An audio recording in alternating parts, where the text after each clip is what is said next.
Area 51 का नाम सुनते ही हम में से ज्यादातर लोगों के दिमाग में aliens, UFO, secret government base जैसी कॉन्स्पिरेसी थ्योरीज का ख्याल आता है। और एरिया 51 से जुड़ी एलियंस और यूएफओस की बातें इतने टाइम से चली आ रही हैं कि अब लोगों ने उन्हें सच मानना भी शुरू कर दिया है। और ये सच हो भी सकती हैं, क्योंकि कोई नहीं जानता कि नेवाडा के पास यूएस गवर्नमेंट के सीक्रेट बेस एरिया 51 में आखिर होता क्या है। यहाँ तक कि यूएसए के प्रेसिडेंट को भी एरिया 51 में हो रहे काम की जानकारी नहीं दी जाती। इसी सीक्रेसी की वजह से ही लोगों को शक है कि एरिया 51 में यूएसए गवर्नमेंट एलियंस पर टेस्ट करती है और उनके पास एलियंस की डेड बॉडीज भी हैं। लेकिन ये बात कितनी सच है, इसी बात का पता लगाने के लिए सितंबर में लाखों लोग मिलकर एरिया 51 में घुसने की कोशिश करने वाले हैं, ताकि वो एरिया 51 की सच्चाई दुनिया के सामने ला पाएं। तो हमारे साथ बिल्कुल अंत तक बने रहिए, क्योंकि इस वीडियो में हम बात करने वाले हैं एरिया 51 के पीछे के असली सच के बारे में, एरिया 51 रशिंग के बारे में, और ये भी कि इसके क्या क्या नतीजे हो सकते हैं।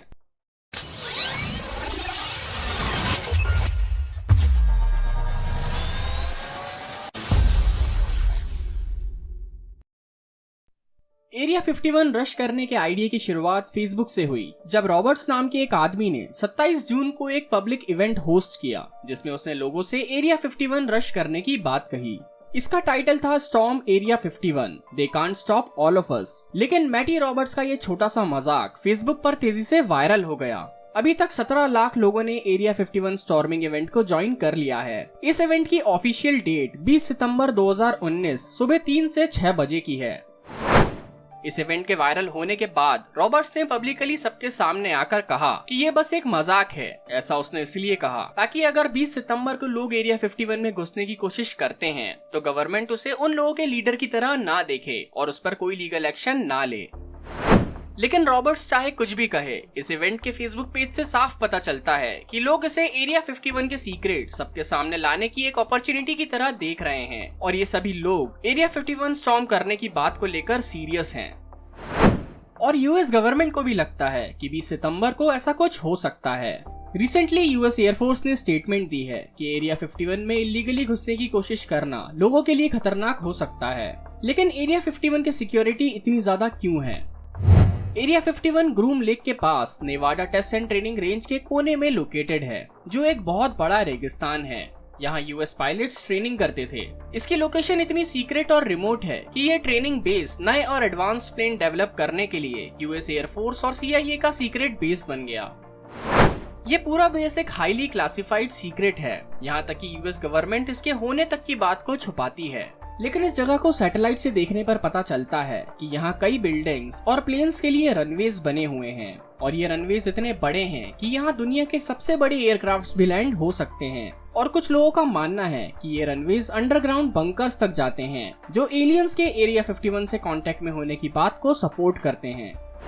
तो अगर मान ले कि एलियंस अर्थ पर आते हैं, या यूएस गवर्नमेंट के पास किसी तरह से एलियन टेक्नोलॉजी आ गई है, या यूएस गवर्नमेंट एलियन से कांटेक्ट कर रही है, तो इसके लिए एरिया 51 से अच्छी जगह नहीं हो सकती।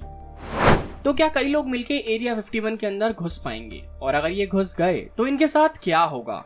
एक्सपर्ट्स बताते हैं कि किसी भी रिस्ट्रिक्टेड मिलिट्री फैसिलिटी में घुसने की कोशिश बहुत खतरनाक हो सकती है। ये कोई मूवी की स्टोरी नहीं है कि सब लोगों ने सुपर हीरो कॉस्ट्यूम्स पहनी और कहीं पे भी घुसने पहुंच गए। रियल लाइफ में ऐसा करने वालों को जेल हो सकती है, उन पर फाइन लगाया जा सकता है, और इससे भी बुरा हो सकता है। रिस्ट्रिक्टेड मिलिट्री फैसिलिटी में ट्रेसपासिंग मतलब इलीगली घुसने की कोशिश करने वाले लोगों को 10 साल तक की जेल हो सकती है, और हजारों डॉलर्स का फाइन भी देना पड़ सकता है। एरिया 51 की सिक्योरिटी डिस्टेंस के अकॉर्डिंग अलग अलग लेवल्स पर सेट है, जिन्हें सिक्योरिटी रिंग्स कहा जाता है। आउटर रिंग मतलब बाहर की रिंग एक बड़ा डेजर्टेड खाली एरिया है। ये इतना बड़ा है कि कई बार लोग गलती से इसमें घुस जाते हैं और खुद ही बाहर भी चले जाते हैं। लेकिन गवर्नमेंट ऑफिशियल्स लगातार ड्रोन्स जैसे इक्विपमेंट से इनकी निगरानी करते रहते हैं, लेकिन वो इन्हें नहीं रोकते, क्योंकि वो नहीं चाहते कि वहाँ गलती से पहुंचे लोगों को पता चले कि वो किसी सीक्रेट गवर्नमेंट बेस के पास पहुंच गए हैं। वो उनके खुद ही बाहर जाने का वेट करते हैं, और ज्यादातर ऐसा ही होता है। इस आउटर रिंग में होने वाली एक एक एक्टिविटी का पता लगाने के लिए हाईटेक सेंसर्स और डिटेक्टर्स का यूज किया जाता है, और इनसे कोई भी नहीं बच पाता। फर्स्ट रिंग के बाद सेकेंड रिंग में मिलिट्री के सोल्जर्स लगातार पेट्रोलिंग करते रहते हैं और किसी को भी अंदर नहीं जाने देते। अगर कोई यहाँ तक पहुँच जाता है तो सिक्योरिटी गार्ड्स उन्हें तुरंत ही रोक लेते हैं, उनकी तलाशी लेते हैं और उन्हें वापस आउटर रिंग में छोड़कर वार्निंग देते हैं कि वो इस एरिया में कभी वापस ना आए। वैसे तो ये पॉसिबल नहीं है, लेकिन अगर कोई सेकेंड रिंग पार करके थर्ड रिंग तक पहुंच जाए तो उसके लिए इससे बुरा कुछ नहीं हो सकता। इनर रिंग के सिक्योरिटी गार्ड्स को किल ऑन साइट के ऑर्डर्स रहते हैं, मतलब वो गोली पहले मारेंगे और बात बाद में करेंगे। इसीलिए अच्छा यही होगा कि लोग एरिया 51 में घुसने की कोशिश ना ही करें। और वो लोग जो ये सोचते हैं कि they can't stop all of us, मतलब वो इतने सारे लोगों को नहीं रोक सकते, बिल्कुल गलत है। एरिया 51 के सिक्योरिटी गार्ड्स के पास 17 लाख से भी ज्यादा लोगों को रोकने के राइट्स और फायर पावर दोनों हैं। इसीलिए एरिया 51 में घुसने की कोशिश करना एक बहुत ही बुरा आइडिया है। तो आप क्या सोचते हैं? क्या इस वीडियो को देखने के बाद भी आप एरिया 51 में घुसने की कोशिश करना चाहेंगे? कमेंट करके हमें जरूर बताएं। उम्मीद है ये वीडियो आप लोगों को पसंद आया होगा और इससे कुछ ना कुछ सीखने के लिए जरूर मिला होगा। अगर आप लोगों को ये वीडियो पसंद आया तो लाइक जरूर करें। ऐसे ही और इंटरेस्टिंग फैक्ट वीडियोस के लिए सब्सक्राइब करें फैक्ट्स ट्रक।